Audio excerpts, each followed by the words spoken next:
Bago inaresto, inungkat muna ng Senado ang umano'y pang-aabusong nangyari sa Socorro Bayanihan Services Incorporated. Sandali. Diego Latigo, meron din Daiso sa atin. Iba. Malayo. Yung Daiso doon, iba yung quality. Ako, subok ko na yung Daiso doon. Quality talaga. Pagka kasi sobrang quality ng mga Daiso, kahit yung mga mumurahin, hindi naman sila naglalabas doon ng walang quality. Kasi bawal yun eh. So doon, quality sa Daiso. Yung Daiso sa Pilipinas, parang peking Daiso sa atin. Hindi ko alam kung ba't ganun eh. Yung parang Lazada ang itsura, parang CDR King. Alam mo yung CDR King? Sorry naman. Ganun ang Daiso sa atin. Iba yung Daiso sa para talagang mamahalin. Sa Sitio Kapihan sa Surigao del Norte. Mahigit 200 bata at... Uy, sandali! 3 oras na pala tayo nagla-live! Tama na itong kwentuhan na to. Tuloy natin. Sanggol ang namatay umano sa komunidad ng sinasabing isang kulto umano ang dahilan. Hindi raw pinapayagan ni Senyor Aguila ang mga ina ng mga bata na kumonsulta sa doktor. Nakatutok si Mav Gonzalez. Sa pagpapatuloy ng pagdinig ng Senado tungkol sa Socorro Bayanihan Services Incorporated, kwestiyon kung bakit napakarami umanong bata at sanggol na namamatay sa Sitio Kapihan. If our informants are to be believed, higit 200 ang namamatay na mga bata. Grabe from naman the ages of newborn to 4 years old. Ang lupit! If this is true, why so many dead babies? Why are we allowing children to die? Based on the information we got, considering that the mothers or prospective mothers were restricted from consulting medical intervention. Lumabas na walang prenatal care sa mga buntis sa Sitio Kapihan at walang bakuna ang mga bata. Kwento ng isang dating miyembro ng SBSI, sa function hall lang nanganak ang asawa niya at kalaunay namatay ang anak nila dahil hindi siya pinayagang dalhin ito sa ospital. Sino po nagbawal? Si Senyor Aguila, sir. Senyor Aguila, binawalan mo na yung bata na agaw buhay. Imbis masave pa yung kung nadala sa ospital, Hindi po. binawalan mo daw. Hindi po. Hindi. Dahil hindi ako yung presidente noon. Sabi ng mga kamatunan na pinagbabawal kasi ni Senyor Aguila, wala tayong magawa. As far as this committee is concerned, hindi ka na Senyor Aguila. Senyor Pinocchio ka na. Ngayon. Gusto ko lang punahin to kasi importante ito eh. Kita nyo ito. Napapansin ko lang, although kasi si Ontivero, siya nagpatawag ng hearing na to. Napapansin ko lang, gusto ko lang sabanggitin sa inyo. Lagi ko nakikita sa hearing, si Senator Tolentino at saka si Bato. Nakakatuwa lang. Gusto ko lang banggitin kasi marami 'di ba nag-aano diyan naglalait na Duterte yan. Pero kung papansin niyo, sino ang masipag lagi pagdating sa hearing? Etong dalawang to, masipag to, 'di ba? Sana ibalik natin itong dalawang to, si Senator Bato at si Senator Tolentino. Malaking bagay po yan. Kahit ilang testigo na ang nagsabi nito, mariin pa rin itinanggi ng board ng SBSI na may polisiyang nagbabawal sa pagbaba sa ospital sa bayan. Hindi rin daw totoong sa function hall ang paanakan dahil parang hotel daw nila ito. Paano nangyari na dun sa function hall na hotel, dun may namatay na bata, nabalitaan ni na Sir Randolph.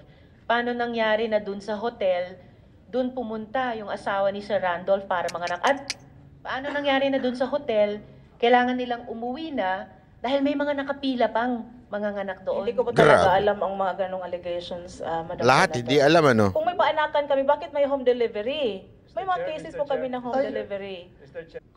Hindi lang mga bata, kundi pati senior citizen inaabuso umano sa Sitio Kapihan, gaya ni Pedrito Angkog na dinukot at tinorture umano dahil pinagbintangang kinulam niya ang leader nilang si Mamerto Galanida. Murag ito, bala di sandong kan nga kabuga. Dok buto. Unsa ila ka dayon kung gigapos nga na. Arang-araw din hinagapusa kay luag man sa din hiniya. naghinuktok man ko ma'am mura ma'am og nadaob ang kalibutan para sa ako. Unya nag-ingon iyo kana sa bangko ingon na paglingkod. Gibirahan hon dinhi ama mo hong gibati ron. Pero meron kang binugbog. Wala po, Your Honor. Meron kang pinuntahan sa bahay. Wala po, Your Honor. Meron kang pinutukan. Wala po, Your Honor. Ay nako. Anyway, eto na nga. Sila ho ay, ang alam ko dito ay kukulong na po dahil sa mga kasong sinampa sa kanila and I think it's not bailable dahil po sa bigat ng mga kaso na yun. At nilipat na nga sila from the Senate sa NBI. Ngayon po, isa ho mga na-discover pa nga ho yung mga ganitong bagay. Kaya nga, I really hope na lumabas ho yung katotohanan dito dahil syempre sa mga ganyan lugar, napakahirap po magsabi ng katotohanan dyan dahil pag nasa probinsya ka pa naman, di ba? Parang walang gobyernong gumagalaw, di ba? Talagang kung hindi pa napansin ng national government, parang walang hustisyang makukuha. I really hope na meron talagang patunguhan itong mga nangyayari na to, lalo na ho dito kasi ito kasing SB na to.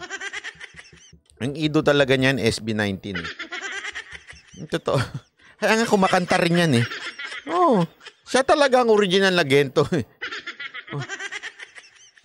Gento. Puro Gento. Kaya lang, naging tanso. Kumanta siya ng tanso. Sana po, sana talaga mabigyan ng hustisya yung talaga nangyari dyan sa lugar na yan. And hopefully, through the courts, malaman kung ano ba ang nangyari dyan sa sitio na yan. Kasi, alam mo ako, hinala ko, hindi lang naman yan etong sitio na ito ay halimbawa lang. Marami pa sa mga probinsya na may mga kulto di umano, di ba? Na mga organisasyon. Lalo na it's either kulto, kung hindi man kulto, mga NPA ho ang kasi pagka nawala ang gobyerno talaga, lalo na pag corrupt yung mga, hindi ko sinasabing corrupt yung LGU dyan pero pagka corrupt po yung mga LGU, lalo na iniintindi nila yung Ferrari, yung mga ganun lang.